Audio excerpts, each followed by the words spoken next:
So today in this video, I am going to show you how I draw heads with different angles.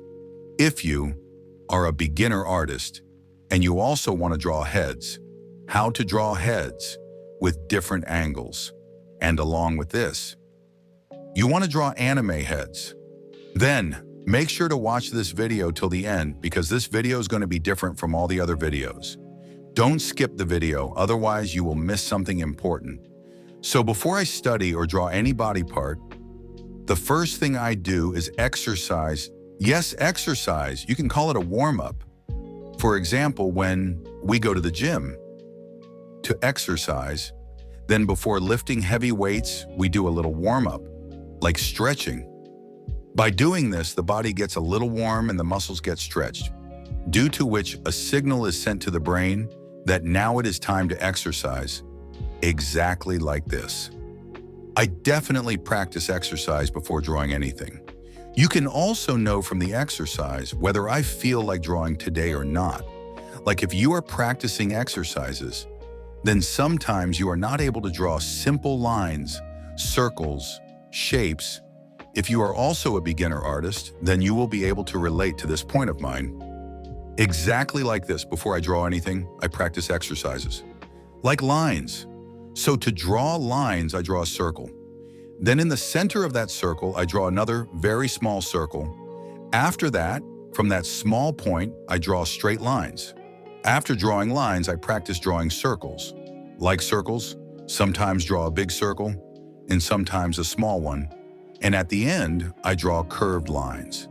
So I practice these exercises for only 10 minutes. After exercising for 10 minutes, the remaining 50 minutes are spent practicing gesture drawing. If you are still a beginner and practice gesture drawing, then you have to practice for 10 to 15 minutes in the beginning.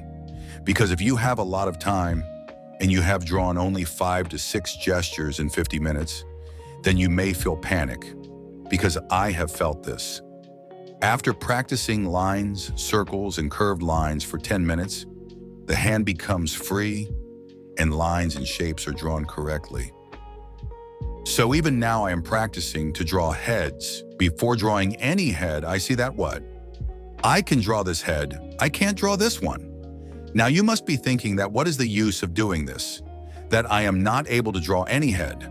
So let me tell you why I do this. Firstly, it saves my time and energy. Let me tell you how.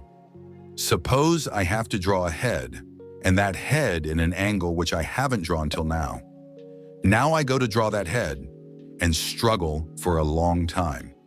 Even after that, I am not able to draw that head, due to which both my time and energy get wasted, and I don't achieve anything.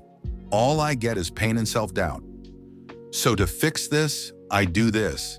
And that is why I have already told you that I am learning to draw heads.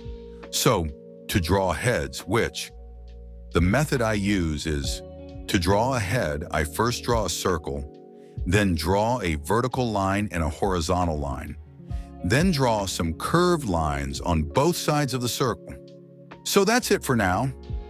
I am using this method because I find this method very easy, and it is a fast way to draw any head. It is not very complex either. I have also made a separate PDF in which I have explained well how to draw heads. So this PDF is made for 7 days, and I have explained from zero in it and have also added exercises, with the help of which you will be able to draw any head in 7 days. If this video gets 1,000 views, then I will post the link of the PDF, and thanks for watching.